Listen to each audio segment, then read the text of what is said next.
పరిశుద్ధుడైన దేవా, దయగలిగిన ప్రభు, సర్వాధికారి, సర్వశక్తిమంతుడా, మీకు స్తోత్రాలు. మీ ఉన్నతమైన శ్రేష్టమైన నామానికి ఎంతగానో కృతజ్ఞతలు చెల్లిస్తున్నాను. ఈ దినము నాయన, నువ్వు ఒకని తల్లి వాని ఆదరించినట్లుగా నేను ఆదరిస్తున్నానని తల్లిని గొప్ప చేసినటువంటి గొప్ప దేవుడు, మీకు స్తోత్రాలు.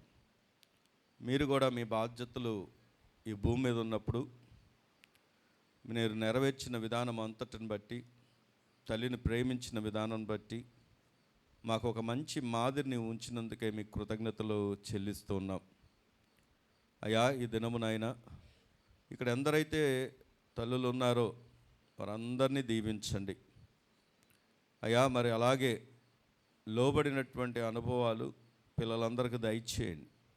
ప్రేమించే మనస్సు మరి భర్తలకు దయచేయండి.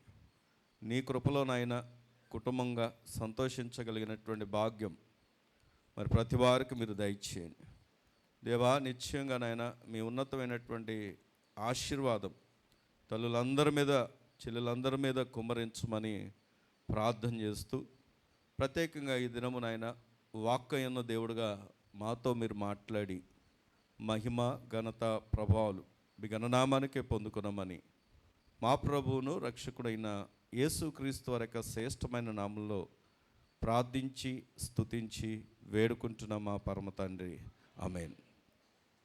రండి, దేవుని యొక్క పరిశుద్ధ గ్రంథము నుండి దేవుని వాక్యాన్ని మనము ధ్యానం చేసుకుందాము.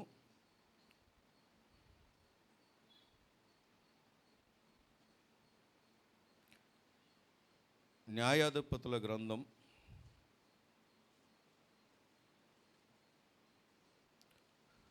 13వ అధ్యాయం, పేజ్ నంబర్ 211. న్యాయాధిపతుల గ్రంథం 13వ అధ్యాయము మొదటి వచనం నుండి చదువుకుందాము. ఎవరైనా మైక్ తీసుకొని చదవండి.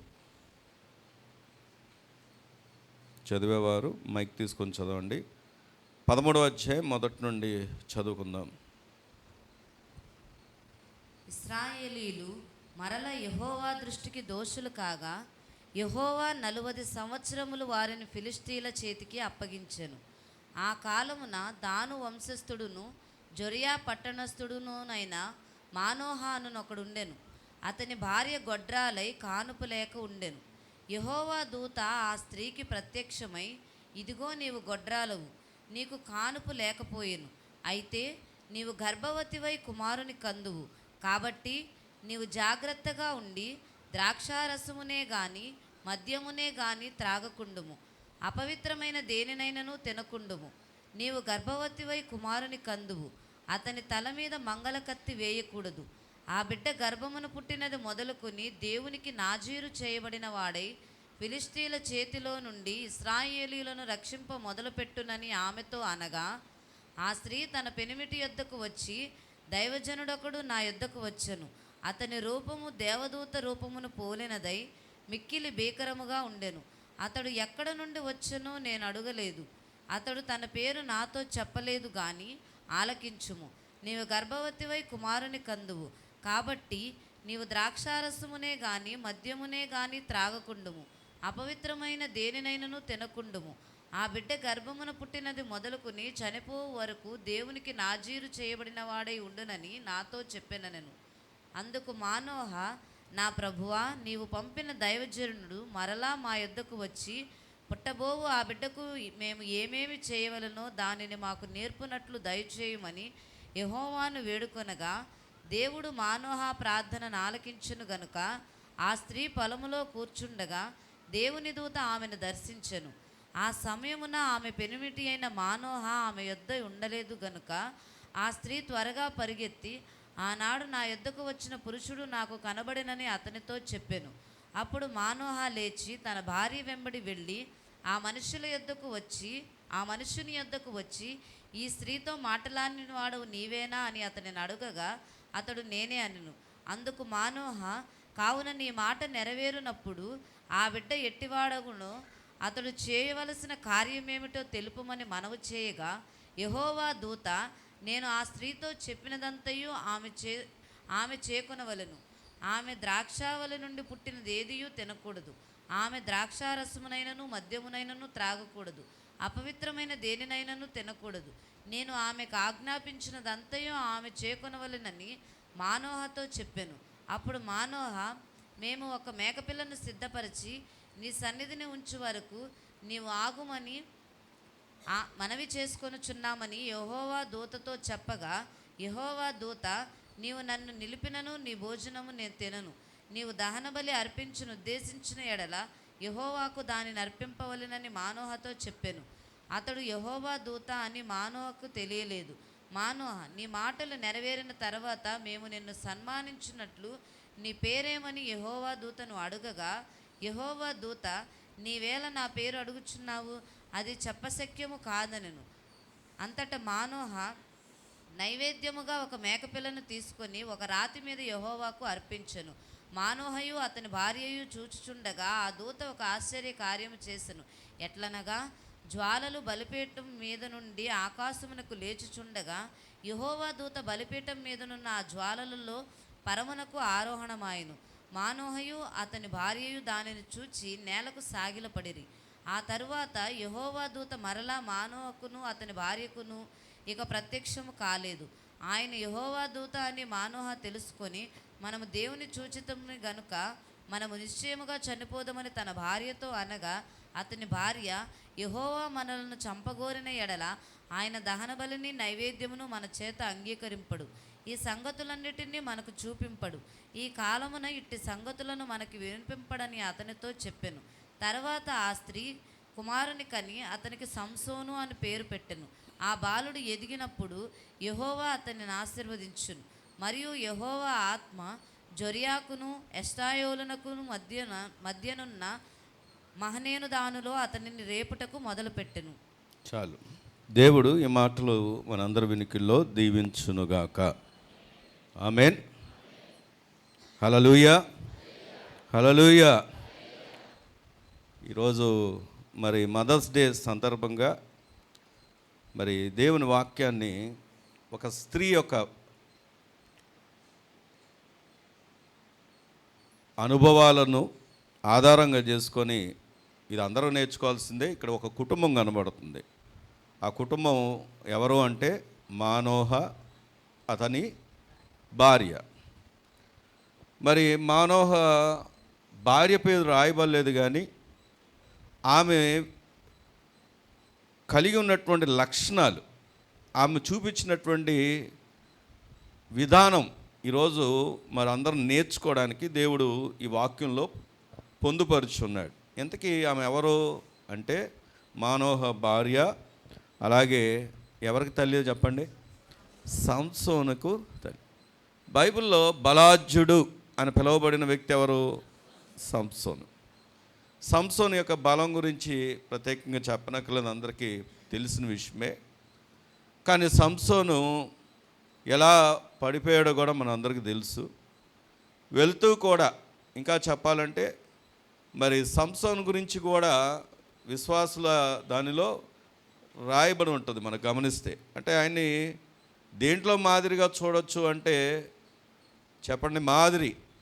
దేవుడు అలాంటి క్యారెక్టర్ని ఎందుకు ఉంచాడు అంటే, ఎంతటి బలాఢ్యుడైనప్పటికీ దేవుని మాటను పెడచెవిని పెట్టకూడదు అని చెప్పడానికి ఒక నిదర్శనంగా సంసోను చూపించాడు. నేను అందులోకి వెళ్ళట్లేదు. కానీ ఈరోజు మనము సంసోను తల్లి లేదా మానోహ యొక్క భార్యను గురించినటువంటి వాక్య సందేశాన్ని మనము చూడబోతున్నాము. ఇక్కడ గమనిస్తే అక్కడ ఏం జరిగిందో కూడా చెప్తాను, వినాలి. ఏం జరిగింది అని ఆలోచన చేస్తే, యెహోవా దూత మానోహ యొక్క భార్యకు ప్రత్యక్షమై ఆమెతో మాట్లాడినట్టుగా చూస్తాము. ఆమెకు కొన్ని ఇన్స్ట్రక్షన్స్ ఇచ్చినట్లుగా చూస్తాము. దేవుడు ఆమెకు గర్భఫలాన్ని ఇస్తానని చెప్పి ఆమె ఎలా ఉండాలో చెప్పినట్టుగా మనం చూస్తాము. ఆ విషయం ఆమె దాయకుండా ఎవరికి చెప్పింది అంటే, వెళ్ళి తన భర్తకు చెప్పింది. ఈ అధ్యాయం అంతా చదువుకున్న సారాంశం అదే. మళ్ళీ మళ్ళీ చదవడం ఎందుకని ఒకేసారి చదివించాను. తర్వాత భర్త భార్యతో మళ్ళీ కనిపెట్టినప్పుడు తను మళ్ళీ దూత కనపడ్డప్పుడు వీరు వెళ్ళి సంభాషణ చేసినట్టుగా మనం చూస్తాము. మళ్ళీ అదే రిపీటెడ్గా చెప్పినట్టుగా చూస్తాం. ఏంటంటే ద్రాక్షారసము కానీ మద్యమును కానీ ముట్టకూడదని చెప్పినట్టుగా తనను తాను పవిత్రంగా ఉంచుకోవాలని చెప్పినట్టుగా మనం చూస్తాం. చెప్పినట్లుగానే మరి వీళ్ళు ఏం చేస్తారంటే వెంటనే తనకు ఆహారం సిద్ధపరుస్తుంటే అది నేను చేయను, నీవు యెహోవాకు దహన బలి అర్పించమన్నట్టుగా చూస్తాం. ఆద్యమంతలు అదే జరిగింది. తర్వాత ఏ రీతిగా అయితే యెహోవా దూత చెప్పినట్లుగానే అక్కడ మనకు గమనించినప్పుడు తనకు గర్భఫలం ఇచ్చినట్లుగా చూస్తాం. ఈరోజు ఇందులో చాలా విషయాలు మనం నేర్చుకోవచ్చు. దేవుడు ఎప్పుడు కూడా బ్యారన్గా ఉంచడానికి ఇష్టపడు. బ్యారన్ అంటే గొడ్రాలుగా ఉంచడానికి ఇష్టపడ్డు. కానీ దేవుడు అద్భుతాలు చేయగలడు. దేవుడు ఒక తల్లి పాత్రను చాలా ఇంపార్టెన్స్ని ఇచ్చాడు. ఆ తల్లి పాత్రను నమ్మకంగా పోషించగలిగినటువంటి స్థానంలో నీవు ఉన్నావు అంటే దేవుడు ఖచ్చితంగా ఆ గర్భంలోంచే తనకు ఘనత కలిగించేటటువంటి గొప్ప గర్భఫలాన్ని దేవుడు ఇవ్వగలడు. దేవుని స్తోత్రం కలుగురుగాక. ఇక్కడ ఇంపార్టెన్స్ మళ్ళీ ఇక్కడ సహోదరులు అనుకోవచ్చు, ఓహో ఈరోజంతా స్త్రీ గురించేనని. కాదు, ఇది ఒక కుటుంబం గురించి కూడా మనం ఆలోచన చేస్తే మనోహ అనే వ్యక్తి ఎలా రెస్పాండ్ అవుతున్నాడు, తన భార్య ఎలా రెస్పాండ్ అయింది, దేవుని దూత దగ్గర ఎలాగ వారు రెస్పాండ్ అయ్యారు, వారు ఎలాగ ఉన్నారు, ఏ రీతిగా వారి జీవితంలో ఒక అద్భుతాన్ని చూశారో ఈరోజు వాక్య సందేశం మనం వినబోతున్నాం. అందుకే నేను ఇక్కడ ఒక అంశం లేదా ఈ మెయిన్ థీమ్ ఒకవేళ చెప్పాలనుకుంటే అదేంటంటే ఒబీడియంట్ మదర్ అని రాసుకున్నాను నేను వాస్తవానికి. కానీ ఒబీడియంట్ ఫ్యామిలీ అంటే ఇంకా బాగుంటుంది. ఒబీడియంట్ అంటే ఏంటి చెప్పండి? విధేయత కలిగిన కుటుంబం, విధేయత కలిగినటువంటి తల్లి. మీ పక్కన వాళ్ళు చెప్పండి, మీ తల్లులు కాబట్టి మీరు పక్కన చెప్పుకోండి. మీరు చెప్పండి, మీరేం చెప్పుకుంటారంటే విధేయత కలిగిన కుటుంబం. చెప్పండి మీ పక్కన వాళ్ళకి. ఈరోజు ఏ అంశం చూడబోతున్నాం? విధేయత కలిగినటువంటి కుటుంబం. రండి, దేవుని వాక్యంలోంచే ఈ అంశాన్ని మనకు అర్థం కావడం కోసం 3 ఆత్మీయ సత్యాలను మనము నేర్చుకోబోతున్నాం. ఎన్ని చెప్పండి? నేను ఎప్పుడు చెప్తాను. ఇప్పుడు ఉదాహరణకి అక్కడ ఒక క్యాలెండర్ వేలాడుతుంది. క్యాలెండర్కి ఎన్ని మేకులు కావాలి? వేలాడాలి అంటే ఎన్ని మేకులు కావాలి? దానికి సెంటర్లో ఒకటే ఇస్తాడు, తాడు. నేను ఎందుకు ఈ అంశాల వారిగా ఎందుకు చెప్తానంటే అటు ఇటు విసిరేయడం నాకు ఇష్టం ఉండదు. ఈరోజు వాక్యం ఏం మాట్లాడాడు దేవుడు, నేను ఎలాగుండాలి, నా ద్వారా దేవుడు ఏం చేస్తాడు, ఈ ఒక్క అంశం మీద మనము ముందుకెళ్ళాలి. అంటే ఇప్పుడు ఈ క్యాలెండర్కి వేలాడడానికి ఒక మేకుని చూసారా? అదేంటంటే విధేయత కలిగినటువంటి తల్లి అనే ఒక మ్యాటర్, ఒక మేకు. ఇక దాని మీద మొత్తం కూడా ఆధారపడి ఉంది. కాబట్టి మనం చూస్తున్న అంశం మరొకసారి చెప్తున్నాను. ఇటు సెక్షన్కి వచ్చేసరికి విధేయత కలిగిన కుటుంబం, ఇటు సెక్షన్కి వచ్చేసరికి విధేయత కలిగినటువంటి తల్లి. దేవుని స్తోత్రం కలుగును గాక. తల్లి పాత్ర ఎంత విలువైందో చెప్పి నేను ముందుకు వెళ్తాను. ఒక ఇన్సిడెంట్ చెప్తాను. ఒక కుమార్తెకు తన తల్లి అంటే అస్సలు ఇష్టం లేదు. ఎందుకు అస్సలు ఇష్టం లేదంటే ఆ తల్లికి ఒక కన్ను లేదు. ఒక కన్నే ఉంది, ఒక కన్ను చూడడానికి భయంకరంగా ఉంటుంది గుడ్డు లేనందున.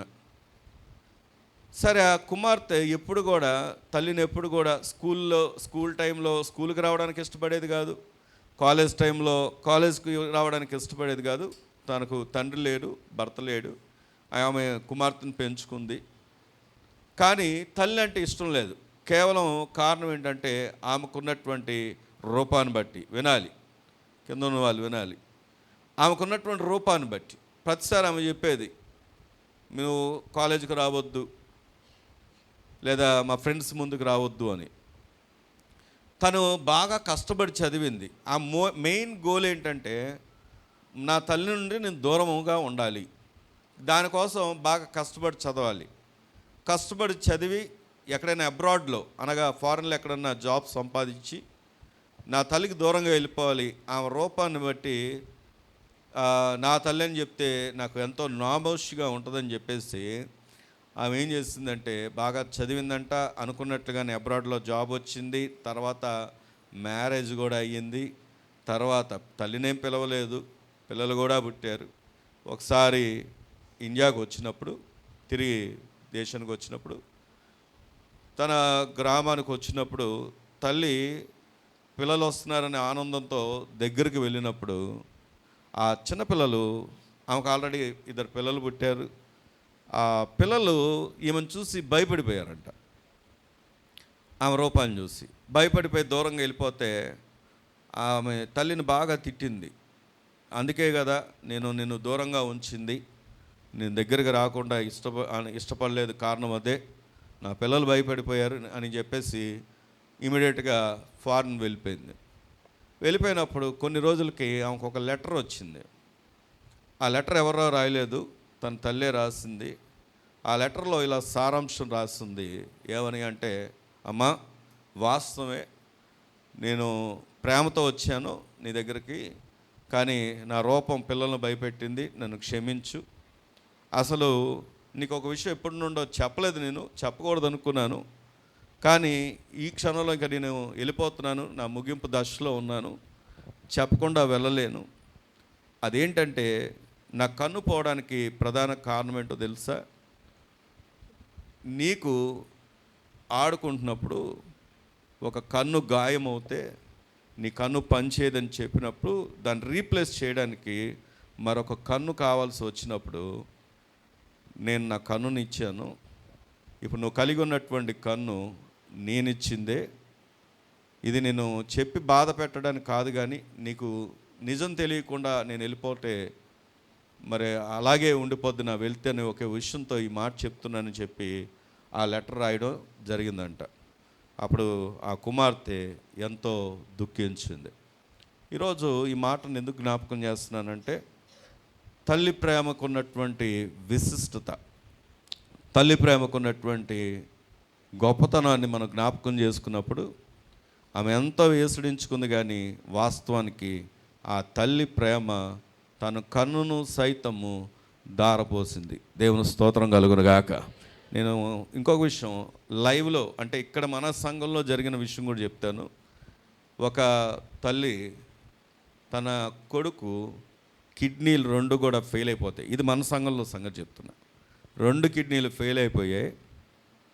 తనకున్నటువంటి ఒక కిడ్నీ డొనేట్ చేసింది.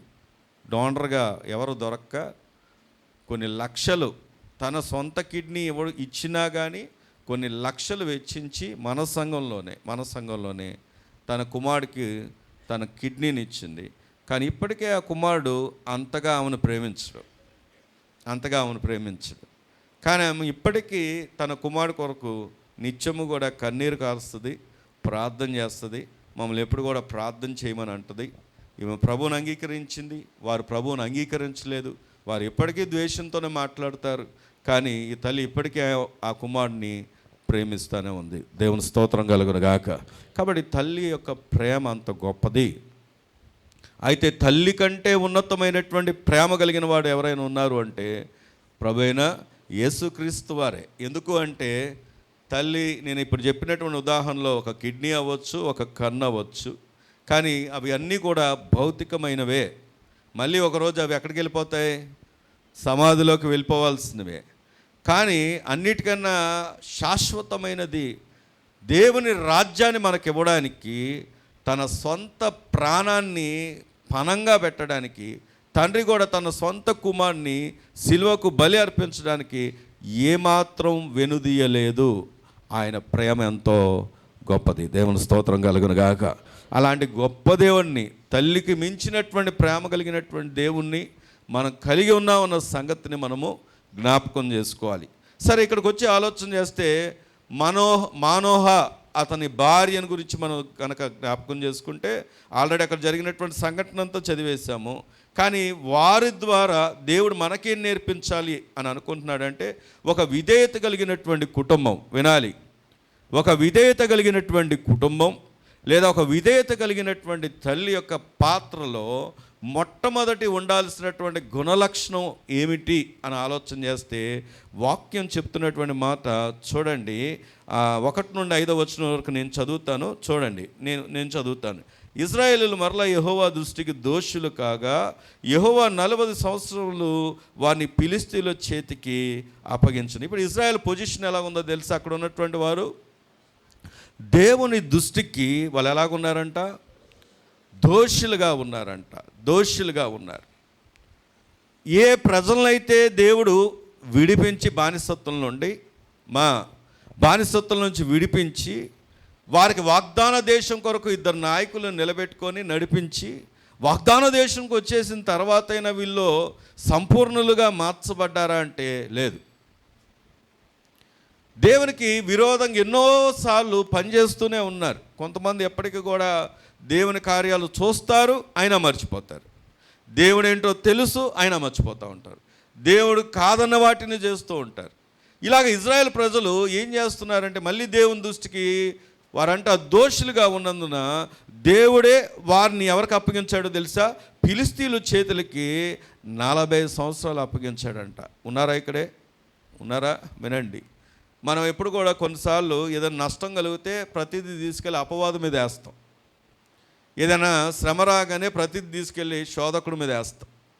నేనేం అపవాదిని, శోధకుడిని లేదా సైతాన్ని నేనేమి సపోర్టర్ని కాదు. కాకపోతే ఎందుకు ఈ మాట చెప్తున్నానంటే ఒక క్రైస్తవుడిగా నీకు తెలియాల్సిన విషయం ఏంటంటే ఒక క్రైస్తవుడిగా నీకు తెలియాల్సిన విషయం ఏంటంటే నువ్వు దేవునికి లోబడకపోతే, దేవునికి విధేయత చూపించకపోతే, దేవుడు చెప్పినట్లుగా నువ్వు నడుచుకోకపోతే కొన్నిసార్లు దేవుడే శ్రమకు అప్పగిస్తాడు. చాలా కఠినంగా ఉంది కదా ఈ మాట. ఉందంటారా లేదంటారా? దేవుడే కొన్నిసార్లు శ్రమకు అప్పగిస్తాడు. ఎందుకంటే దేవుని మాటను పెడచెవిన పెట్టిన వారి జీవితాల్లో దేవుడు కొన్నిసార్లు, ఇక్కడ మనం గమనిస్తే చూడండి, కావాలంటే 1వ వచనం, ఇశ్రాయేలు మరలా యెహోవా దృష్టికి దోషులు కాగా. మరలా అంటే ఆల్రెడీ ఏం చేస్తున్నారు వీళ్ళు? ఒకప్పుడు అదే బాణీలో నడిచారు. మళ్ళీ దేవుని దృష్టికి ఎలా ఉన్నారంట? దోషులు కాగా యెహోవా 40 సంవత్సరములు వారు ఫిలిష్తీయుల చేతికి అప్పగించింది ఎవరో? దేవుడే. దేవుని స్తోత్రం చెప్దామా? ఈరోజు దేవుని వాక్యాన్ని మనం ఆలోచన చేస్తే మన దేవుడు సార్వభౌముడైనటువంటి దేవుడు. ఆయన మాట విని, ద్వితీయోపదేశకాండం 28వ అధ్యాయం మీరు తర్వాత చదువుకోండి. ఎవరైతే యెహోవా మాట శ్రద్ధగా వింటారో మీకు సగం పార్ట్ పైన అక్కడ ఏముంటాయో తెలుసా? దీవెనలు ఉంటాయి. నీవు దీవించబడతావు, నువ్వు పొలంలో దీవించబడతావు, నువ్వు ఇంట్లో దీవించబడతావు, నువ్వు వెళ్తుండగా దీవించబడతావు, నీ యొక్క ధాన్యం దీవించబడుతుంది, నీ సంతానం దీవించబడుతుంది. అక్కడ రాయబడి ఉంటాయి. ఎప్పుడు? యెహోవా మాట శ్రద్ధగా విన్నప్పుడు. కానీ ఎప్పుడైతే యెహోవా మాట పెడచెవిన పెడతారో అక్కడే ఉంటాయి, ఈ శాపాలని మీదకి వస్తాయి. ఈరోజు దేవుడు శాపం కొరకు కాదు మనని పిలిచింది. దేవుడు పిలిచింది మన ఆశీర్వాదం కొరకే. దేవుడు ఉద్దేశించింది మన ఎడల ఉన్నతమైన ఉద్దేశాలే. కానీ మన జీవితంలో శాపం ఏలుబడి చేయడానికి, నష్టం ఏలుబడి చేయడానికి కారణం ఏమిటి అంటే దేవుని మాటకు విరుద్ధంగా మనము ఉన్నప్పుడు. ఇక్కడ ఇశ్రాయేలు ప్రజలు ఫిలిష్తీయుల చేతికి అప్పగించబడ్డానికి దేవుడే కారణం. దేవుడు కారణం అంటే ఎందుకు కారణం అంటే ఆయన ఏమో అన్యాయస్తుడు కాదు, కానీ దేవుని దృష్టికి వారంట దోషులుగా ఉన్నారంట. సరే, అలాంటి సమయంలో అక్కడ ఏం జరిగింది అంటే యెహోవా దూత ఆ స్త్రీకి ప్రత్యక్షమై, గట్టిగా దేవుని స్తోత్రం చెప్దామా? హల్లెలూయా, హల్లెలూయా. దేవుని ప్రజలంతా దేవునికి దూరంగా దోషులుగా ఉన్నప్పుడు కానీ దేవుని దూత ప్రత్యక్షం అయ్యారు అంటే కారణం ఆమె దేవుని దృష్టికి ఎలా ఉంది చెప్పండి? విధేయత కలిగిన వ్యక్తిగా ఉంది. దేవుని స్తోత్రం చెప్దామా? మొదటి సత్యం నీవు ఎలా ఉండాలి అంటే దేవుని వాక్యం చెప్తున్నటువంటి మాట, దేవునికి విధేయత కలిగిన వ్యక్తిగా నీవు ఉండాలి. పక్కన ఉన్న వాళ్ళు చెప్పండి ఆ మాట.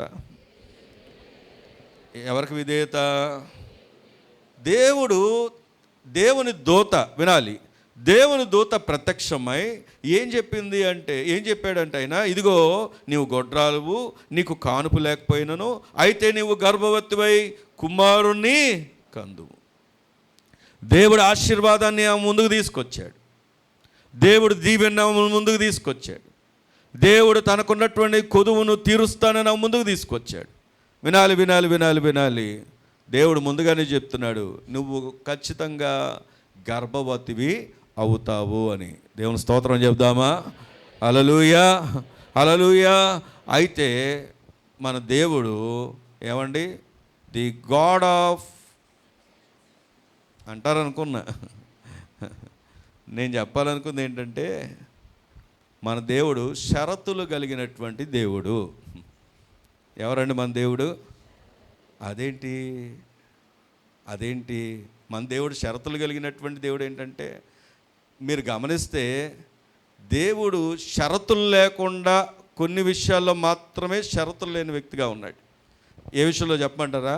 దేవుడు మనని ప్రేమించే విషయంలో ఎటువంటి షరతులు పెట్టలేదు. దేవుడు లోకమును ఎంతో ప్రేమించెను. గట్టిగా చెప్పండి ఈ మాట. దేవుడు లోకమును ఎంతో ప్రేమించెను. ఇంతకు లోకం అంటే ఎవరు? మనుషులు. అంటే దేవుడు మనుషులందరినీ ప్రేమిస్తూ, ఇక్కడ రాయబడి ఉంది, యేసుక్రీస్తు అందరికీ ప్రభు. అందరూ అంటే ఏమండి? అందరూ అంటే అందరికీ ప్రభు. ఆయన అందరినీ ప్రేమించాడు. ఇక్కడ ఇలా రాయబడి ఉందా? ఇలా వచనం ఇలా రాయబడి ఉందా? బ్రాకెట్లో పెట్టి దేవుడు పలానా కులస్తుల వారిని ప్రేమించాడు ఉందా? పోనీ ఇలా రాయబడి ఉందా? దేవుడు ధనవంతుల్ని ప్రేమించాడు రాయబడి ఉందా? పోనీ ఇలా రాయబడి ఉందా? దేవుడు ఈ యూదుల్ని మాత్రమే ప్రేమించాడు రాయబడి ఉందా? బైబిల్ చాలా స్పష్టంగా చెప్తున్న మాట ఏంటంటే, యూదులు లేదు, గ్రీసులు లేదు, గ్రీసు దేశస్తులు లేదు, ఏమండి, అన్యజనులు అందరినీ ప్రేమిస్తున్నాడు. దేవుడు ప్రేమించే విషయంలో ఈ ప్రభువుకి ఎటువంటి షరతులు లేవు. దేవుడు ప్రాణం పెట్టే విషయంలో కూడా ఎక్కడ కూడా ఎటువంటి షరతులు పెట్టలేదు. ఇదిగో మీరు అనుకుంటారేమో మీకోసం మాత్రమే పెడుతున్నా, మీకోసం కాదని చెప్పాడా? కాదు. ఇదిగో సిలువలో కేవలం యూదుల కోసమే ప్రాణం పెడుతున్నా అని చెప్పాడా? కాదు. దేవుడు అందరి కోసం ప్రాణం పెట్టాడు. అందరికి పరలోకానికి కూడా ఇదిగో ఇక్కడ మనకైతే విఐపి టికెట్లు, వెరీ విఐపి టికెట్లు, ఏమండి, విఐపి మార్గాలు, రకరకాల మార్గాలు ఉంటాయి. కానీ పరలోకానికి ఒకే ఒక మార్గం, యేసుక్రీస్తు వారు మాత్రమే. ఆయన ఎక్కడ కూడా ఈ మాట చెప్పాడా? ఎక్కడైనా వీరు మాత్రమే వెళ్తారని చెప్పాడా? ఆయన ఏమన్నాడంటే, నా తండ్రి అంటే అనేకమైన నివాసముకలు, మీకు స్థలం సిద్ధపరచ నేను వెళ్తున్నాను. ఒకరోజు వస్తాను, నాతో పాటు వెంట పెట్టుకొని వెళ్తాను. అక్కడ కూడా ఎటువంటి షరతులు లేవు. కానీ ఇక్కడ దేవుడు షరతులు కలిగినటువంటి దేవుడు అని ఎందుకు చెప్తున్నాను అంటే, ఆయన నిన్ను ఆశీర్వదించే విషయంలో మాత్రం ఖచ్చితంగా షరతులు పెట్టాడు. దేవుని స్తోత్రం కలుగునుగాక. కొన్ని ఆఫర్లు కనబడుతూ ఉంటాయి మనకు బ్యానర్స్ మీద. ఇప్పుడు ఏదో ఫ్లిప్కార్ట్, అమెజాన్ ఏదో ఆఫర్లు ఉంటాయి. వాళ్ళు ఏమని చెప్తాడంటే, ఇదిగో ఒకసారి నాకు జరిగిన ఇన్సిడెంట్ ఏంటంటే, ఎవరో ఒక సహోదరుడు ఆ కారు కొనుక్కుందాం అనుకుంటున్నాడు. ఈలోపు అక్కడ 2,42,000కి ఒక కారు, రెనో క్విడ్, చిన్న కారు, అది రెనో క్విడ్ అడ్వర్టైజ్మెంట్ కనబడింది. ఏంటంటే అక్కడ 2,42,000కి కారు వచ్చేస్తుందని. అరే 2,42,000 కారు వచ్చేస్తుందా, ఒకసారి వెళ్దాం పదండి అని పిలిచారు నన్ను. ఇలా షోరూమ్కి వెళ్తే ఆ కింద స్టార్ మార్క్ ఉందన్నమాట. ఆ స్టార్ మార్క్ చూసుకోకుండా వెళ్ళాం.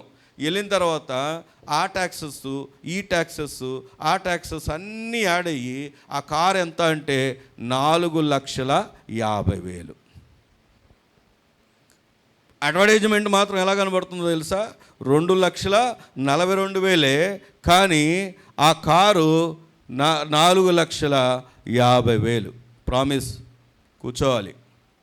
ఈరోజు దేవుని వాక్యాన్ని మనం గమనిస్తే, దేవుడు ఎందుకు ఈ మాట మనతో మాట్లాడుతున్నాడు అంటే, దేవుడు ఖచ్చితంగా నిన్ను ఆశీర్వదించే విషయంలో మాత్రం ఆయన ఏం పెట్టాడో తెలుసా? షరతులు పెట్టాడు. ఏంటి షరతు అంటే, అక్కడ ఆ స్త్రీకి ఏం షరతు పెట్టాడు తెలుసా? అక్కడ చూడండి, అక్కడ చదువుకుంటే నువ్వు 4వ వచనం, కాబట్టి నువ్వు జాగ్రత్తగా ఉండి ద్రాక్షారసమునే కానీ మద్యమునే కానీ త్రాగకుండుము, అపవిత్రమైన దేనినైనను తినకుండుము. అదే మాట తర్వాత కూడా చెప్తాడు. భర్తతో చెప్పినప్పుడు అదే మాట చెప్తాడు. మళ్ళీ పైకి వచ్చినప్పుడు కూడా 13వ వచనంలో ఆ స్త్రీతో చెప్పినదంతయు ఆమె చేకొనవలెను. ఆమె ద్రాక్షావళిని పుట్టినది ఏది తినకూడదు, ఆమె ద్రాక్షారసమునైనను మద్యమునైనను తాకూడదు, అపవిత్రమైన దేన్నైనా తినకూడదు. నేను ఆమెకు ఆజ్ఞాపించినదంతయు ఆమె చేకొనవలను అని మనోహతో చెప్పాను. అదే మాట పదే పదే చెప్తున్నాడు. ఇక్కడ ఈ దినము వినండి, విధేయతలో మొదటి లక్షణం ఏంటో చెప్పనా? విధేయతలో మొదటి లక్షణం దేవుని ఆజ్ఞను నువ్వు పాటించాల్సిందే. దేవుని స్తోత్రం కలుగును గాక. నీ పక్కన చెప్పండి, విధేయత మొదటి లక్షణం ఏం చెప్పండి? దేవుని ఆజ్ఞ నువ్వు. ఇంతకీ నాకు ఒక చిన్న ప్రశ్న ఉంది. దేవుని ఆజ్ఞలు మంచివి అంటారా కాదంటారా? కాదండి. ఎందుకు మంచిది చెప్పండి? మనకు కష్టంగా ఉంటే మంచిది ఎలా అవుతుంది? మనం చేయలేకుండా ఉంటే మంచిది ఎలా ఉంటుంది? ఈ రోజుల్లో మనం గమనిస్తే వాక్యం నీవు లోకానికి వేరే జీవించండి అంటే జీవిస్తున్నావా? నీ నోటిని పవిత్రంగా కాపాడుకోండి అంటే కాపాడుకుంటున్నావా? నీ ఆలోచనలు పరిశుద్ధంగా ఉంచుకోమంటే ఉంచుకుంటామా? ఇతరులను ప్రేమించండి అంటే ప్రేమిస్తామా? మీరేంటి సులువు అంటున్నారు, మంచిది అంటున్నారు. అవి ఎలా మంచిదయ్యాయి? నాకు ఆమె మీద కక్ష ఉంది, ఆయన మీద కక్ష ఉంది, ఆయన్ని ప్రేమించలేను. మీ వాక్యం ఏమో, మీరు వాక్యం బోధిస్తున్నప్పుడేమో ప్రేమించమని చెప్తున్నారు. ఇది ఎలా మంచిది? నమ్మకంగా ఉండమంటారు. ఎలా నమ్మకంగా ఉండాలి? అబద్ధాలు ఆడొద్దు అంటున్నారు. ఎలా అబద్ధం ఆడకుండా ఉండాలి? ఏమంటారు? 100 అబద్ధాలు ఆడైనా తర్వాత తెలుస్తుంది, తిప్పలు తర్వాత తెలుస్తుంది. ఒకసారి అబద్ధం చెప్పేవాడు అదే అబద్ధం కంటిన్యూ చేయడానికి 100 అబద్ధాలు ఆడతాడు. సరే, ఫస్ట్ సారి చెప్పిన అబద్ధం ఉంటుంది చూసావా, తర్వాత ఆయనే మర్చిపోతాడు. ఎందుకంటే అది ఏం కాదు, నిజం కాదు కనుక. అందుకే ఒకేలాగా చెప్పలేరు. సత్యం చెప్పేవాడు ఎప్పుడు ఇది మాట్లాడినా అది సత్యం కనుక ఒకేలాగా మాట్లాడతాడు. కానీ నేటి దినంలో సమాజానికి కావాల్సింది ఏంటో తెలుసా? అబద్ధికులే.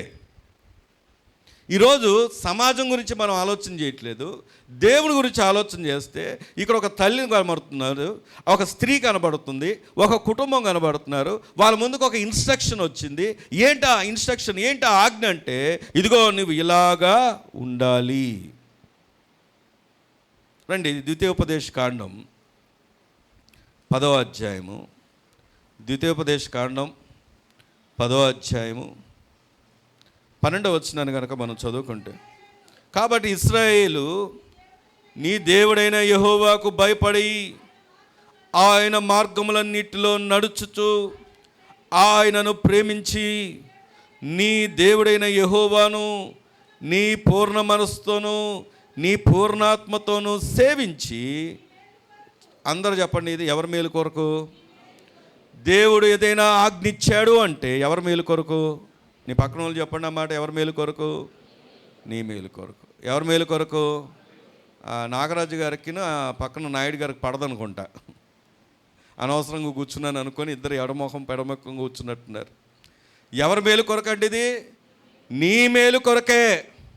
దేవుడు ఎందుకు ఈ మాట మనతో చెప్తున్నాడు అంటే, దేవుడు ఏదైనా ఆజ్ఞ ఇచ్చాడు అంటే, దేవుడు ఏదైనా సూచన ఇచ్చాడంటే, దేవుడు ఏదైనా వాక్యం ద్వారా మాట్లాడాడంటే, దేవుడు ఏదైనా హెచ్చరించాడు అంటే ఎవరి మేలు కొరక తెలుసా? నీ మేలు కొరకే. కొంతమంది అంటారు, మీరు కాబట్టి మీ పాస్టర్ గారి దగ్గర ఉన్నారు కానీ, ఏమండి, మీరు కాబట్టి మీ పాస్టర్ గారి దగ్గర ఉన్నారు కానీ ఆయన అంత సూటిగా మాట్లాడతారు, ఆయన ఉద్దేశించి మాట్లాడతారు అనుకునే వాళ్ళు కూడా ఉండొచ్చు. కానీ దేవుని వాక్యం చెప్తున్నటువంటి మాట ఏంటో తెలుసా? పాస్టర్ గారి మాటో పాస్టమ్ గారి మాటో కాదు, దేవుని మాటకి ఎవరైతే విధేయత చూపిస్తారో దేవుడు సేవకుని నిలబెట్టుకొని సేవకుడు ద్వారా మాట్లాడుతున్నటువంటి మాట. ఇక్కడ ఎవరు మాట్లాడారండి మానోహ భార్యతో? యెహోవా దూత. ఒక రిప్రజెంటేషన్ వచ్చింది అక్కడికి, ఒక వార్త తీసుకొని వచ్చారు అక్కడికి. ఆమెకు కలిగే మేలు ఏంటంటే, ఇదిగో సంసోను వంటి బలవంతుడు ఆమె గర్భంలోంచి జన్మించడానికి దేవుడు ఎవరిని ఎన్నిక చేసుకున్నాడో తెలుసా? మానోహ కుటుంబాన్ని. దేవుని స్తోత్రం కలుగునుగాక. ఈరోజు ప్రియమైన సంగమా, మరి దేవుడు నీతో చెప్తున్నటువంటి మాట చెప్పండి, ఎవరి మేలు కోసం అండి ఇది? నా మేలు. దేవుని ఆజ్ఞ కష్టమే కానీ కష్టమైన ఇష్టంగా తీసుకున్న వాళ్ళకి ఏం కలుగుద్దో తెలుసా? మేలు కలుగుద్ది. దేవుని స్తోత్రం కలుగునుగాక. దేవుని వాక్యానికి విధేయత చూపించాలి, దేవుని మాటకి విధేయత చూపించాలి, దేవుని ఆజ్ఞకు విధేయత చూపించాలి. దేవుడు ఏదైతే ప్రకటిస్తున్నాడో ఆ ప్రకటించబడినటువంటి మాటకు విధేయత చూపించాలి. కొంతమంది ఏం చేస్తారో తెలుసా? వినదంతా వింటారు, కానీ వినది ఏం చేస్తారంటే విడిచిపెట్టేస్తారు. అందుకే చాలామంది జీవితాల్లో అభివృద్ధి లేదు, ఆశీర్వాదం లేదు, ఏది పట్టుకున్న నష్టం వెనక్కి వెళ్ళిపోతున్నారో తప్పించి ముందుకు వెళ్ళే పరిస్థితులు ఏం కనపడట్లేదు. దేవుడు ఎప్పుడు అన్యాయస్తుడు కాదు, దేవుడు ఎప్పుడు దీవించకుండా ఉండలేడు. దేవుడు నిన్ను దీవించడం ద్వారా ఆయన ఘనత పొందాలనుకుంటాడు. ఎందుకంటే నువ్వు ఎంతగా ఆశీర్వదించబడితే అంతగా దేవుని నామానికి మహిమ. కానీ ఆయన పేరు పెట్టుకొని ఆయన చెప్పినట్టుగా వినకపోతే దేవుడు మాత్రం ఏం చేయగలడు? మళ్ళీ అడుగుతున్నాను, ఫిలిష్తీయుల చేతికి 40 సంవత్సరాలు అప్పగించింది ఎవరండి? దేవుడే కాదా? దేవుడు అందుకొరకు అప్పగించడానికే తీసుకొచ్చాడా ఐగుప్తు దేశం నుండి? అన్ని అద్భుతాలు చేసుకుంటూ, అన్ని కార్యాలు చేసుకుంటూ, అరణ్యంలో నడిపించుకుంటూ, శత్రువులు జయించుకుంటూ అందుకోసమే తీసుకొచ్చాడా? కేవలం వారిని ఫిలిష్తీయుల చేతికి అప్పగించడానికి తీసుకొచ్చాడా? వినాలి. దేవుడు ఈరోజు మనతో ఎందుకు ఈ మాట మాట్లాడుతున్నాడంటే, నీ ఆశీర్వాదం ఎక్కడుందో తెలుసా? నీ దగ్గరే ఉంది. నువ్వు నిజంగా ఆశీర్వదించబడాలంటే ఈ రోజు నుండైనా దేవుని వాక్కుకు విధేయత చూపించడం ప్రారంభించు. దేవుని స్తోత్రం కలుగునుగాక. అందుకే దేవుని వాక్యం చెప్తున్న మాట ఏంటంటే, ఈ మేలు నీకు మాత్రమే కాదు, ఇంకెవరికి ఉందో చూపిస్తాను రండి. దేవుని వాక్యం నుంచే ద్వితీయోపదేశకాండం 4వ అధ్యాయం 40వ వచనం చదువుకుందాం. ద్వితీయోపదేశకాండం 4వ అధ్యాయం 40వ వచనం. మరియు నీకును నీ తర్వాత నీ సంతానపు వారికిను క్షేమము కలుగుటకై నీ దేవుడైన యెహోవా సర్వకాలము నీకిచ్చుచున్న దేశములో నీవు దీర్ఘాయుష్మంతుడగునట్లు నేడు నేను నీకు ఆజ్ఞాపించిన ఆయన కట్టడలను ఆజ్ఞలను నీవు. నీ పక్కన వాళ్ళని తట్టి చెప్పండి, నీకు మాత్రమే కాదు దీవెన, నీ పిల్లలకు కూడా దీవెన అని చెప్పండి.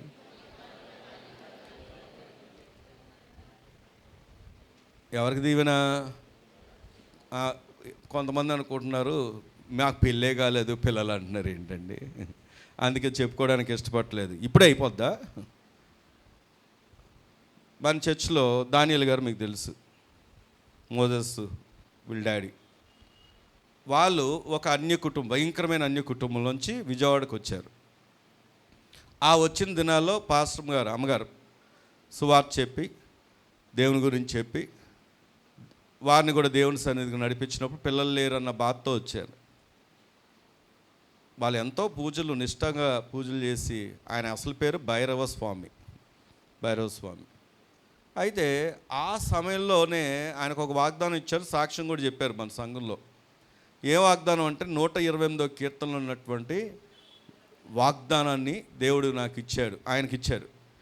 నీ పిల్లల్ని నువ్వు చూచెదవు అని. నెరవేర్చిందా లేదా? దేవుడు నెరవేర్చాడు లేదా? ఎప్పుడు? పిల్లలే లేని ఎన్నో సంవత్సరాలైన సమయంలో దేవుడు అన్నీ నెరవేర్చాడు. అలాగే మన సంఘంలోనే ఒక లిస్టు రాసుకున్నాం. అప్పుడు పెద్ద లిస్టు, పిల్లలు లేని వారి కొరకు ప్రార్థన చేయడానికి. ఒక 2-3 సంవత్సరాల క్రితం ఆ లిస్టు చూస్తే దాంట్లో 3-2 ఉన్నారు. అందరు టిక్ చేస్తే అందరికి పిల్లలు పుట్టారు. 2-3 ఉన్నారు అంతే. తర్వాత మళ్ళీ యాడ్ చేసి మళ్ళీ చేస్తే మళ్ళీ కూడా అలాగే. అంటే ఎందుకు చెప్తున్నానంటే, ఇప్పుడు విశ్వాసంతో నువ్వు ఏది నమ్ముతున్నావో, ఇప్పుడు ఏదైతే విశ్వాసంతో నువ్వు దేవుని మాటకి విధేయత చూపిస్తావో, దేవుడు ఒక దినము దాన్ని నెరవేర్చి నీ జీవితంలో గొప్ప సంతోషాన్ని దేవుడు అనుగ్రహిస్తాడు. ఆమేన్. కాబట్టి చెప్పండి, ఎవరికి మేలు? నీ జనరేషన్కి మాత్రమే కాదు, నీ నెక్స్ట్ జనరేషన్స్ కూడా దేవుడు ఏమిస్తాడంటే గొప్ప మేలుని చేస్తాడంట. దేవుని స్తోత్రం కలుగును గాక. ఈ మాట వింటున్నటువంటి మన అందరం ఎంత సంతోషించాలి అంటే, ఎందుకంటే మనకు రేపటి గురించినటువంటి ఆందోళన, రేపేం జరుగుద్దో అన్న భయం, ఇంట్లో ఏం జరుగుద్దో అన్న భయం, నా కుటుంబం ఏంటో అన్న భయం, నా పిల్లలు ఏంటో అన్న భయం, చాలామందికి అనేకమైనటువంటి భవిష్యత్తు గురించినటువంటి ఆందోళనతో కూర్చునే వారు ఇక్కడ ఉన్నారు. కానీ నీకు తెలియాల్సిన విషయం ఏంటంటే, నువ్వు నమ్ముకున్నటువంటి దేవుడు ఎంత సర్వశక్తుడైనటువంటి దేవుడు అంటే, శూన్యంలోంచే సమస్తాన్ని సృష్టించగలిగిన సృష్టికర్త అయినటువంటి దేవుడు నీ జీవితంలో కార్యాలు చేయడా? చేస్తాడని నమ్మిన వాళ్ళ దేవుని స్తోత్రం చెప్దామా? హల్లెలూయా, హల్లెలూయా. కాబట్టి ఆయన చేయాలి అంటే నీకేముండాలి? విధేయత ఉండాలి. దేవుని మాటలంటే విధేయత ఉండాలి. దేవుని ఆజ్ఞలంటే విధేయత ఉండాలి. దేవుడు ఏదైతే చెబుతున్నాడో దానికి ఏం కలిపి ఉండాలి అంటే విధేయత ఉండాలి. అందుకే ఇక్కడ మనం గమనించినప్పుడు చూడండి, 13వ అధ్యాయం ఇందాక న్యాయాధిపతుల గ్రంథం మూలవాక్యం దగ్గరకు వచ్చి ఆలోచన చేస్తే, ఆ 5వ వచనాన్ని చదువుకున్నప్పుడు, నీవు గర్భవతివై కుమారుని కందువు, అతని తల మీద మంగళ కత్తి వేయకూడదు, ఆ బిడ్డ గర్భమున పుట్టిన మొదలుకొని దేవునికి చెప్పండి నాజీరు అంటే అక్కడ రాయబడి ఉంది, వ్రతము చేయబడిన వాడై ఫిలిష్తీయుల చేతిలోండి ఇజ్రాయెల్ను రక్షింప మొదలుపెట్టునని ఆమెతో చెప్పండి అనగా. గట్టిగా దేవుని స్తోత్రం చెప్దామా? ఇక్కడ ఈ స్త్రీకి ఆలోచించండి, ఆమె ఎంత విధేయత చూపిస్తుంది అంటే, ఇక్కడ యెహోవా దూత ప్రత్యక్షమై, ఇదిగో నీ గర్భంలోంచి ఇగో ఒక గర్భఫలం వస్తుంది, అతనికి నువ్వు మంగళకత్తి వేయకూడదు, అతడు ఎలాంటి వాడు అంటే రాబో దినాల్లో ఏ ఇజ్రాయెల్ అయితే ఫిలిష్తీయుల చెరలో ఉన్నాడో దాని నుండి విడిపించడానికి ఇగో ఆ యొక్క వ్యక్తిని నియమించుకుంటాను అంటే, ఆమె వెంటనే ఏముండి రౌట్ రావాలి? అసలు నాకు పిల్లలే లేరు, పిల్లలు లేకపోతే మంగళకత్తి దాకా వెళ్ళారు, మంగళకత్తి దగ్గర నుండి ఇంకెక్కడికి వెళ్ళారు అంటే చెప్పండి, నాజీరు దాకా వెళ్ళారు. నాజీరు అంటే ప్రతిష్ఠించుకోవడం, వ్రతం అంటే సపరేట్ చేయడం, అక్కడ దాకా వెళ్ళారు. అక్కడ నుండి ఆయనంట ఇజ్రాయెల్ని విడిపిస్తాడంట అని అనుకుందా? ఎక్కడ ఆమె క్వశ్చన్ చేసినట్లుగా లేదు. దేవుని స్తోత్రం చెప్దామా? ఈరోజు నీ భక్తి, నీ విశ్వాసం అలాగుండాలి. మంచి తల్లిగా, విధేయత కలిగిన తల్లిగా, విధేయత కలిగిన స్త్రీగా, విధేయత కలిగినటువంటి కుటుంబంగా వినాలి. నీవు ఉన్నావు అంటే ఖచ్చితంగా ఆ ఆజ్ఞకు నువ్వు లోబడాల్సిందే. దేవుని స్తోత్రం కలుగును గాక. రెండవ సత్యం, మొదటి సత్యం లోబడాలి అని చెప్పండి. మీ పక్కన వాళ్ళు చెప్పండి, ఎవరికి లోబడాలి? దేవుని వాక్కుకు లోబడాలి, దేవుని వాక్యానికి లోబడాలి, దేవుడిచ్చినటువంటి షరతులకు లోబడాలి, దేవుడిచ్చినటువంటి ఆజ్ఞలకు లోబడాలి, దేవుడు నీ మీద నియమించబడినటువంటి నాయకుడికి లోబడాలి, దేవుడు నీకు అప్పగించబడినటువంటి బాధ్యతలను నువ్వు ఎరిగి నీ మీద నియమించబడిన తల్లిదండ్రులకు నువ్వు లోబడాలి. రెండవ మాట చూద్దాం రండి, 6వ వచనం. ఆ స్త్రీ తన పెనిమిటి యొద్దకు వచ్చి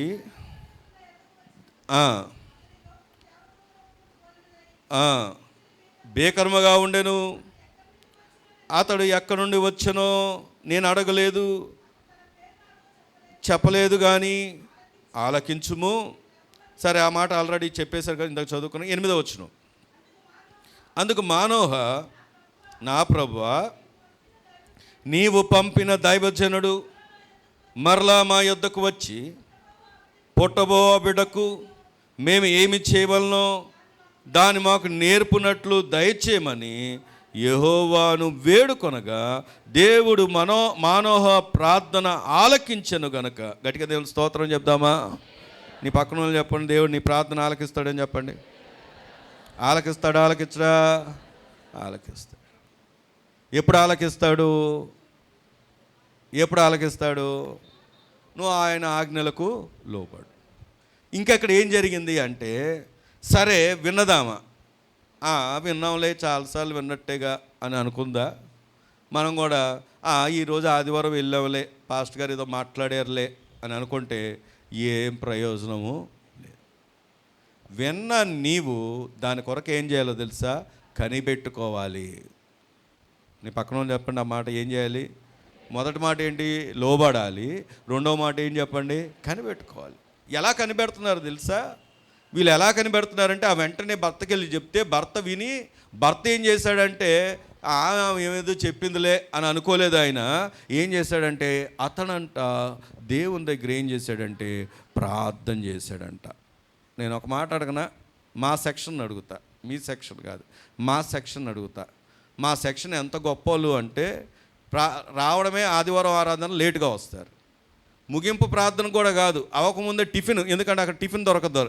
ముందు అర్జెంటుగా వెళ్ళిపోయి కనపడేది ఎవరో తెలుసా? టిఫిన్ దగ్గర. కావాలంటే చూడండి, ఇప్పుడు ఇది అయిపోయాక ముందు మనోళ్ళు ఎక్కువ కనపడతారు. ఎందుకంటే మరి టిఫిన్ దొరకదు. మరి వాళ్ళు కరువు దేశంలో ఉన్నారు, కరువు కాలంలో ఉన్నారు. ఎప్పుడో 9 గంటలకి ఎంతోమంది కరోనా వచ్చిన రోజుల్లో 9 గంటల వరకే షాప్ ఉండేది. పరుగులెత్తి 9 గంటకల్లా ముగిచ్చేసేవాళ్ళం. ఇప్పుడు కూడా అదే కరువు ఎలుబడి చేస్తుంది కాబట్టి ఈ టిఫిన్ కోసం ముందు పరిగెత్తుతారు వీళ్ళు. ఎంతసేపు కూడా భార్యలు ముందు దోస్తూ ఉంటారు, ప్రార్థన చేయి, ప్రార్థన చేయి, ప్రార్థన చేయి. ఏమా టైం అయింది, ఇంకా ప్రార్థనకి వెళ్ళలేదా? ఏమా ప్రార్థన లేదా, కూడికి లేదా? ఎంత బాగా అడుగుతారో. మరి నువ్వేం చేస్తా?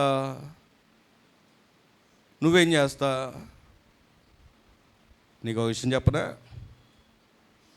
మళ్ళీ ఆ యెహోవా దూత ప్రత్యక్షంగా అవడానికి కారణం ఏంటో తెలుసా? భర్త అక్కడ ఏం చేస్తున్నాడంటే ప్రార్థన చేస్తున్నాడు. దేవుని స్తోత్రం కలుగును గాక. చాలా గృహాల్లో ఆశీర్వాదం లేకపోవడానికి కారణం ఏంటో తెలుసా? భర్తకు లేదా ఇంటిలో ఉన్నటువంటి పురుషుడికి ఏమి లేదు అంటే ప్రార్థన లేదు. చాలామంది అపజయాలు చూడడానికి కారణం ఏంటో తెలుసా? ఎంతసేపు కూడా ఇంట్లో ఎవరి మీదో ఆధారపడి ప్రార్థనల మీదే వాళ్ళు కాలయాపన చేసేస్తున్నారు, కాలం గడిపేస్తున్నారు. మా అమ్మ భలే ప్రార్థన చేస్తుంది, నేను ఎగ్జామ్లో పాస్ అయిపోతా. పిల్లలు, నా భార్య మంచి ప్రార్థనా పరురాలండి, నా భార్య మంచి విశ్వాసం అండి. కానీ బైబిల్ చెప్తున్నమాట, ఈవెన్ మనం గమనిస్తే ఇస్సాకు భార్య ఎవరు చెప్పండి? రిబ్కా గొడ్రాలైనందున కానీ ఇస్సాకు ఏం చేశాడు అంటే ప్రార్థన చేశాడంట. దేవుని స్తోత్రం చెప్దామా? ఏ ఇంట్లో అయితే భర్త యొక్క ప్రార్థన లేదో, ఏ ఇంట్లో అయితే, ఎందుకంటే ఉదయకాల ప్రార్థనలు జరిగినప్పుడు కూడా మన భర్తలు కాదులేండి, ఏమండి, ఆ పురుషులు ఎంత గొప్ప వాళ్ళంటే బండి మీద దించేసి గమ్మున వెళ్ళిపోతారు. ఒక అరగంట గంట కూడా దేవుని సన్నిధిలో నువ్వు గడపలేకపోతే, దేవుని మీద నువ్వు ఆధారపడలేకపోతే, దేవుని యందు విశ్వాసం ఉంచలేకపోతే, ఒకవేళ రేపు దేవుని యొక్క రాకడ వచ్చిందనుకో, నీకు విషయం తెలుసా? భార్యాభర్తలు ఇద్దరు మంచం మీద ఉంటారంట. మంచం మీద ఉంటే భర్త ఏమో కాదు భార్య ఏమో ఎత్తబడింది. భర్త ఎక్కడ ఉన్నాడు? ఇంకా మంచం మీద అటు ఇటు డొలుతానే ఉన్నాడు. మొన్న ఒక మీటింగ్కి వెళ్ళా, అక్కడ ఒక సేవకులు వచ్చారు, ఆయన వాక్యం పంచుకున్నారు. వాక్యంలో ఆయనకి బాగా విరివిగా వాడబడతారు ఆ సేవకులు. ఒక్కరోజు కూడా ఖాళీ లేదంట. మీటింగ్స్ ప్రతిరోజు ఒక్కొక్క చోట మీటింగ్స్ ఉన్నాయి. ఒకే ఒక రోజు ఖాళీ వచ్చిందంట. ఒకే ఒక రోజు ఖాళీ వస్తే ఆ రోజు కనీసం రెస్ట్ తీసుకుందామని అనుకున్నారంట. రెస్ట్ తీసుకుందాం అనుకునే లోపు ఫోన్ వచ్చింది ఆయనకి. ఎగ్జాక్ట్గా అదే డేట్న ఒక ఆన్లైన్ ప్రేయర్ ఉందంట. ఆన్లైన్కి వస్తారా పాస్టర్ గారు అని ఫోన్ చేశారంట. ఈయన లేదండి రానులేండి, ఈరోజు నేను రెస్ట్ తీసుకుంటాను అని అన్నారంట. అంటే ఏం జరిగింది అంటే పడుకోవడం కూడా మంచం మీద పడుకుని పోయారు. నిద్రపోదామని ట్రై చేస్తున్నారు. ఈలోపు మంచం మీద పడుకున్నప్పుడు నిద్రపోయేటప్పుడు అటు ఇటు దొల్లుతూ ఉంటారు కదా, అటు ఇటు తిరుగుతూ ఉంటారు కదా. తిరుగుతున్నప్పుడు సామెతల గ్రంథంలోంచి ఒక వచనం దేవుడు వెంటనే జ్ఞాపకం చేశాడంట. ఏమని అంటే సోమరంట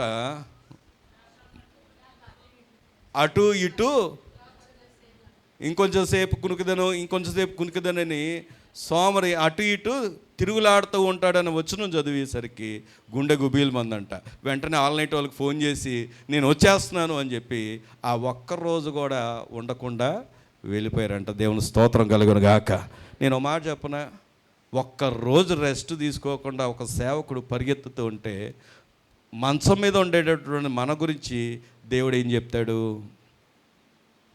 ఎంతసేపు కూడా నాకు నష్టం జరిగింది, కష్టం కలిగింది, చేసినవన్నీ అపజయాలు చూస్తున్నాను, ఎక్కడ లాభం కనబట్టలేదు, ఏం చేసినా ఫలితం లేదని ఎంతసేపు కూడా దేవుణ్ణి నిందిస్తున్నావే కానీ నువ్వు చేయాల్సినటువంటి బాధ్యత, నువ్వు లోబడాల్సినట్టుగా లోబడకుండా, నువ్వు విధేయత చూపించాల్సినట్టుగా విధేయత చూపించకుండా, కనిపెట్టాల్సినట్టుగా కనిపెట్టకుండా ఉంటే దేవుడు ఎలా కార్యం చేస్తాడు? అయితే మీకు ఒక శుభవార్త ఏంటంటే, ఒకవేళ ఇప్పుడు దాకా అలాగ ఉన్నారేమో, మన దేవుడు ఎవరో తెలుసా? ద గాడ్ ఆఫ్, ఇప్పుడు మాట్లాడండి, the God of second chance. మళ్ళీ అవకాశం ఇచ్చే దేవుడు. ఇప్పటి నుండైనా నీ జీవితాన్ని మార్చుకో. దేవుని స్తోత్రం కలుగును గాక. అందుకే ఇక్కడికి వచ్చి ఆలోచన చేస్తే వీళ్ళు ఏం చేస్తున్నారు తెలుసా? ఎందుకు ప్రార్థన చేస్తున్నారంటే, దేవుని వాక్యాన్ని మనం గమనించినప్పుడు కీర్తనల గ్రంథం, మూలవాక్యాన్ని అలా ఉంచండి, కీర్తనల గ్రంథం 86వ కీర్తన, 86వ కీర్తన 11వ వచనాన్ని కనుక మనం చదువుకుంటే, యెహోవా నేను నీ సత్యమును అనుసరించి నడుచుకొనున్నట్లు నాకు మార్గము బోధింపుము, నీ నామమునకు భయపడునట్లు నా హృదయమునకు ఏక దృష్టి. ఇక్కడ భక్తుడు చేస్తున్నటువంటి ప్రార్థన ఏంటో తెలుసా? ఇక్కడ ఆయన అంటున్నాడు, నీ సత్యం అనుసరి నంచుకున్నట్లు నాకు మార్గం తెలియదయ్యా, కాబట్టి నాకు మార్గం నీవు బోధింపు. నిజంగా ఇక్కడ ఉన్నటువంటి వారు, అమ్మా, ఎవరికి కూడా ఎలా బ్రతకాలో తెలియదు, భవిష్యత్తు ఏంటో తెలియదు. భవిష్యత్తు ఎప్పుడు కూడా ఆందోళనకరంగానే, అగమ్యగోచరంగానే ఉంటుంది. కానీ ఎవరి భవిష్యత్తు బాగుంటుందో తెలుసా? ఎవరి భవిష్యత్తు ఉన్నతంగా ఉంటుందో తెలుసా? ఎవరి మార్గాలు సరళం చేయబడతాయో తెలుసా? ఎవరైతే దేవుని మీద ఆధారపడతారో, దేవుని దగ్గర కనిపెట్టుకుంటారో. దేవుని స్తోత్రం కలుగును గాక. అందుకని 40వ కీర్తనలో ఏముంటుంది? యెహోవా కొరకు నేను సహనముతో కానీ. నీ పక్కన చెప్పండి, ఏ అనుభవం ఉండాలి మనకి? చెప్పాలి, ఏ అనుభవం ఉండాలి? కనిపెట్టుకునే అనుభవం. కనిపెట్టుకునే అనుభవం అంటే, నేను విజయవాడకు వచ్చిన కొత్తలో, అమ్మగారు వేరే చర్చికి వెళ్ళి కొత్తలో, తర్వాత చర్చ్ ప్రారంభించిన కొత్తలో, అప్పట్లో కనిపెట్టుకోవడం అంటే ఏంటంటే నిద్రపోవడం. ఏం చేస్తున్నారంటే కనిపెడుతున్నారు అనేవాళ్ళు. చక్కగా లైట్లు ఆపేసేవాళ్ళు, ఆన్ లైట్లు. అందరూ కాదు, ప్రార్థించే వాళ్ళు కొంతమంది ఉంటారు, కొంతమంది ఉన్నారు, కొంత సెక్షను. వీళ్ళేంటంటే వీళ్ళ దృష్టిలో కనిపెట్టుకోవడం ఏంటంటే నిద్రపోవడం. కానీ దేవుని యొక్క మహాకృప ఏంటంటే, అప్పటి నుండి ఇప్పటికి ఎంతో చేంజ్ వచ్చింది. ఇప్పుడు కనిపెట్టుకోవడం, దేవుని వాక్యం చెప్తున్న మాట ఏంటో తెలుసా? ఇదిగో నీకు మార్గం తెలీదు, నీ మార్గాన్ని దేవుడు సరళం చేస్తాడు. దేవుడు స్తోత్రం కలుగును గాక. కానీ ఎప్పుడో తెలుసా? నీవు కనిపెట్టుకో. అందుకే ఇక్కడ నిర్గమాకాండం 20వ అధ్యాయం, త్వరగా నిర్గమాకాండం 20వ అధ్యాయము 5వ వచనాన్ని కనుక మనం చూస్తే, నిర్గమాకాండం ఒక్కరు చదవండి. 20 ఏలయనగా నీ దేవుడనైన యెహోవానగు నేను రోషము గల దేవుడను, నన్ను ద్వేషించే వారి విషయంలో 3-4 తరముల వరకు తండ్రుల దోషమును కుమారుల మీదను రప్పించుచు, నన్ను ప్రేమించి నా ఆజ్ఞలను గైకొనే వారి విషయంలో, చెప్పండి ఎన్ని తరాలు? నీ పక్కన చెప్పండి, ఎన్ని తరాలు? ఎంత గొప్ప దేవుడు అండి. దేవుని స్తోత్రం చెప్దామా? ఆయన శిక్షించే విషయంలో కూడా ఎంత చెప్తున్నాడు. ఆయన నన్ను ద్వేషించే వారి విషయంలో నేను 4 తరాలు, కానీ ప్రేమించే వారి విషయంలో 1000 తరాలు. ఏంటి ప్రేమించే విషయం? దేవుడు అక్కడ 20వ అధ్యాయంలో మనం గమనిస్తే ఎన్నో ఆజ్ఞలు ఇచ్చాడు. ఆ ఆజ్ఞలన్నిటినీ పాటిస్తే నీకు మేలు కలుగుతుంది, నీ పిల్లలకు మేలు కలుగుతుంది. నువ్వు లోపడడం ద్వారా, విధేయత చూపించడం ద్వారా, నువ్వు కనిపెట్టుకోవడం ద్వారా, ప్రార్థన చేయడం ద్వారా నీకు మేలు కలుగుతుందని చెప్పినటువంటి దేవుడు, నా మాటని విన్నావు అనుకో, 1000 తరాల కృపను నీకు నేను చూపిస్తున్నాను అంటున్నాడు. దేవుని స్తోత్రం కలుగును గాక. మన మూలవాక్యంలోకి వచ్చి ఆలోచన చేస్తే ఎందుకు ఈ మాట చదువుకున్నామంటే, 9వ వచనం దగ్గరకు వచ్చి చూసినప్పుడు చూడండి, నేను చదువుతాను సమయాని కోసం. దేవుడు మానవ ప్రార్థన ఆలకించిన గనక ఆ స్త్రీ పొలంలో కూర్చుని ఉండగా దేవుని దూత ఆమెను దర్శించెను. తర్వాత తర్వాత మీరు చదువుకోండి. 11వ వచనప్పుడు మానోహ లేచి తన భార్య వెంబడి వెళ్ళి ఆ మనుషుని యొద్దకు వచ్చి ఆ స్త్రీతో మాట్లాడిన వాడు నీవేనా అని అడగగా నేనే అనను. అందుకు మానోహ కావున నీ మాట నెరవేర్చినప్పుడు నెరవేరినప్పుడు ఆ బిడ్డ ఎట్టి వాడగునో అతడు చేయవలసిన కార్యమేంటో తెలుపమని మనవి చేయగా.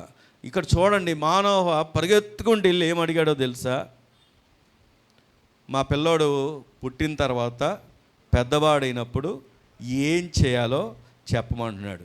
వీళ్ళ విశ్వాసాన్ని చూడండి, ఎంత గొప్ప విశ్వాసమో. దేవుని స్తోత్రం చెప్దామా? పిల్లలు ఉన్నారా? పిల్లలు ఉన్నారా? అక్కడ పిల్లలు పుట్టారా? పుట్టిన తర్వాత అడుగుతున్నారా? కాదు కాదు కాదు. ఏమన్నాడు తెలుసా? నీవు ఏ మాట అయితే పలికావో ఆ వాగ్దానాన్ని నేను నమ్ముతున్నాను అన్నారు. దేవుని స్తోత్రం కలుగును గాక. నీ పక్కన చెప్పండి, మనం ఏం నమ్మాలి? దేవుని వాగ్దానాన్ని నమ్మాలి. మనం అన్నీ నమ్ముతాం, కానీ అసలైనది విడిచిపెడతాం. ఈ లోకంలో చాలామంది రాజకీయ నాయకులు ఎన్నో వాగ్దానాలు చేశారు, అన్నీ నెరవేర్చారా? కానీ ఒకే ఒక దేవుడు తాను ఏదైతే చెప్పాడో చెప్పింది చెప్పినట్టుగా చేస్తాడు. అందుకే ఆదికాండం 21వ అధ్యాయంలో అబ్రహాము ఏమంటాడంటే, అక్కడ చాలా స్పష్టంగా ఉంటుంది. దేవుడు, చదువుదామన్నమాట, ఆదికాండం 21వ అధ్యాయం. ఆదికాండం 21వ అధ్యాయము. యెహోవా తాను చెప్పిన ప్రకారము శారాను దర్శించెను. యెహోవా తాను ఇచ్చిన మాట చొప్పున శారాను గూర్చి చేసెను. ఎట్లనగా దేవుడు అబ్రహాముతో చెప్పిన నిర్ణయ కాలంలో శారా ఏమని చెప్పండి? గర్భవతి. గట్టిగా దేవుని స్తోత్రం చెప్దామా? దేవుడు వాక్యం చాలా స్పష్టంగా చెప్తున్నమాట. తాను చెప్పింది చెప్పినట్టుగా చేసే దేవుడు. పక్కన వాళ్ళు చెప్పండి, చెప్పింది చెప్పినట్టుగా చేసే దేవుడు. కానీ ఎప్పుడు చేస్తాడు? నిర్ణయ కాలం ఉంది. ఏంటి ఆ నిర్ణయ కాలం? అక్కడ శారా నోటి నిండా నవ్వు కలగజేస్తానని రాయబడి ఉంటుంది, కానీ వాస్తవానికి శారా ముందు కూడా నవ్వింది. ఎప్పుడు నవ్విందో తెలుసా? అబ్రహాముకు దేవుడు ప్రత్యక్షమే అని చెప్తున్నప్పుడు, నేను ఈ వయసులో నాకు గర్భఫలం కలుగుద్దా అని చెప్పి ఆమె నవ్వుకుంటే, ఆ నవ్వుని చూసి దేవుడు, శారా నువ్వు నవ్వుతున్నావు కదా అని అంటే, లేదు ప్రభువా. కానీ అది ఒరిజినల్ నవ్వు అంటే ఆ రోజు అది ఏ నవ్వో తెలుసా? అపనమ్మకంతో కూడిన నవ్వు. కానీ ఇక్కడ నవ్వు ఏంటో తెలుసా? ఇది శాశ్వతమైన నవ్వు. దేవుడు నీకు నవ్వునిస్తాడని చెప్పండి. దేవుడు ఏమిస్తాడని మీకు? నవ్వునిస్తాడు. ఆయన ఇచ్చే నవ్వు శాశ్వతమైంది. దేవుని స్తోత్రం కలుగును గాక. అందుకే మనోహ పరిగెత్తుకుంటే వెళ్ళి ఏమడుగుతున్నాడు తెలుసా? అయ్యా, నాకు కుమారుడు పుడితే ఆ కుమారుని ఎలా పెంచాలో కూడా మాకు చెప్పండి ప్రభువా అంటున్నాడు. ఈరోజు ఈ వాక్యం దేవుడు ఎందుకు మనతో మాట్లాడుతున్నాడంటే, దేవుడికి ఎవరైతే లోబడతారో, దేవుడి కొరకు ఎవరైతే కనిపెట్టుకుంటారో, వారి జీవితంలో దేవుడు తన వాగ్దానాన్ని నెరవేరుస్తాడు. ఆమేన్, ఆమేన్. ఇక్కడున్నావా, కింద ఉన్నావా, పైన ఉన్నావా, లేదా ఎక్కడున్నావా అని దేవుడు చూడ్డు. దేవుడికి నీ కనిపెట్టే హృదయాన్ని చూస్తాడు. దేవుడు నీ లోబడే హృదయాన్ని చూస్తాడు. ఇక్కడ మనం గమనిస్తే ఒక ఒబీడియంట్ మదర్ అనగా విధేయత కలిగిన తల్లి కనబడుతుంది.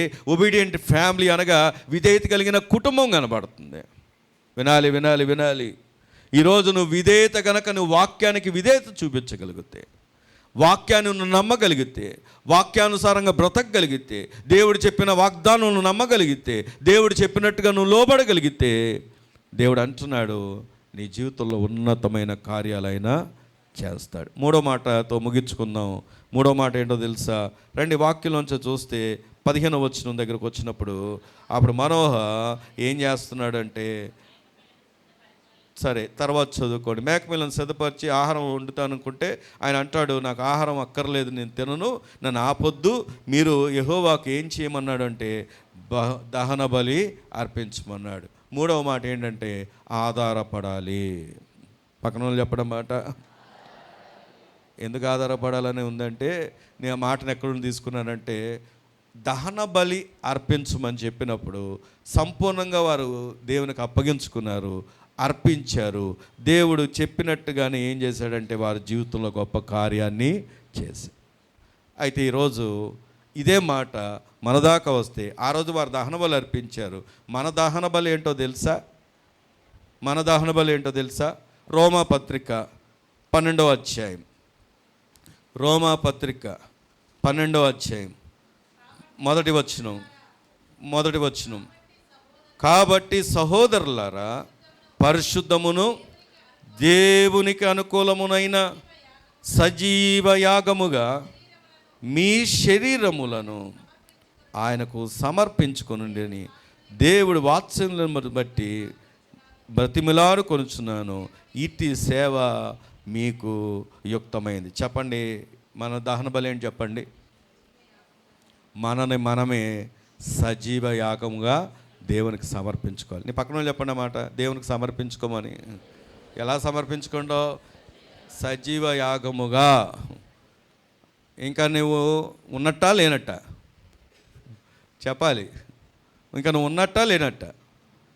ఎంత అర్పించుకున్నా నేను ఉన్నట్టే. నా అనేది ఎప్పుడు చచ్చిపోదు. నా అనే అహం చచ్చిపోదు. నేనెవరు అనుకుంటున్నావు అనేది చచ్చిపోదంటే దేవుడు అంటాడు, no no no no no, నేను అనేది ఇంకా లేదు. నీవు నా సొత్తు, నేను వెలపెట్టి నిన్ను కొన్నాను. కాబట్టి ఇంకా నా అనే మాట ఎక్కడ ఉంది? నా అనేది లేదు. మొత్తం ఎవరైనా ఉన్నారు అంటే అంతా ఆయనే. దేవుని స్తోత్రం కలుగును గాక. ఎవరైతే అలాగున తమను తాము సమర్పించుకుంటారో దేవుడు వారి జీవితంలో అద్భుతమైన కార్యాలు చేస్తాడు. దేవుని స్తోత్రం కలుగును గాక. ఇప్పుడు నిందలు మోస్తున్నావు అనుకో, ఎవరు మోస్తున్నట్టు? నువ్వు మోస్తున్నట్ట? నువ్వు ఆయన సొత్తు అయినప్పుడు ఎవరు మోస్తున్నట్టు? అందుకే కదా ఆయన నా నిమిత్తము నిందించబడిన వారు ధన్యులు, నా నిమిత్తము హింసించబడిన వారు ధన్యులు. మీరు చదువుకుంటే నా నిమిత్తము అని ఎందుకు రాయబడిందంటే ఇక నువ్వెక్కడున్నావు? లేము. ఈరోజు నేను ఆయన సొత్తు. ఆయన సొత్తును ఎలాగా పెంచాలో, ఎలా పోషించాలో 100వ కీర్తనలో ఉంటుంది. మనము ఆయన వారము, ఆయన మేపు గొర్రెలము, ఆయన ప్రజలము, ఆయన మేపు గొర్రెలం. దేవుని స్తోత్రం కలుగును గాక. ఆయన ప్రజలైతే ఆయన ఎలా మేపాలో ఆయనకి తెలుసు, ఎలా పోషించాలో తెలుసు, నీకు ఏది అవసరమో తెలుసు, ఎలా ఇవ్వాలో తెలుసు, ఎలా నేను గొప్ప చేయాలో కూడా దేవునికి తెలుసు. కానీ నీకు తెలియాల్సిన విషయం ఏంటంటే నీవు ఆయనకు అర్పించుకోవాలి. చెప్పండి, ఏం చేయాలి? అర్పించుకోవాలి, సమర్పించుకోవాలి. 3 విషయాలు: లోబడాలి, రెండవది కనిపెట్టుకోవాలి, మూడవది అర్పించుకోవాలి, సమర్పించుకోవాలి. నిన్ను నీవే సమర్పించుకోవాలి. ఏం జరిగింది అక్కడ అంటే చూడండి, అక్కడ మనం దహన బలిని చూస్తున్నాం, కానీ మన కొరకు ప్రభు ఒక దహన బలి చేశాడు. ఏంటో చదువుకొని ముగించుకుందాం. తీతుకు రాసినటువంటి పత్రిక, అపోస్తలుడైనటువంటి పౌలు తీతుకు రాసినటువంటి పత్రిక 3వ అధ్యాయం, తీతుకు రాసినటువంటి పత్రిక 3వ అధ్యాయం 4వ వచనం చదువు. మన రక్షకుడైన దేవుని యొక్క దయయు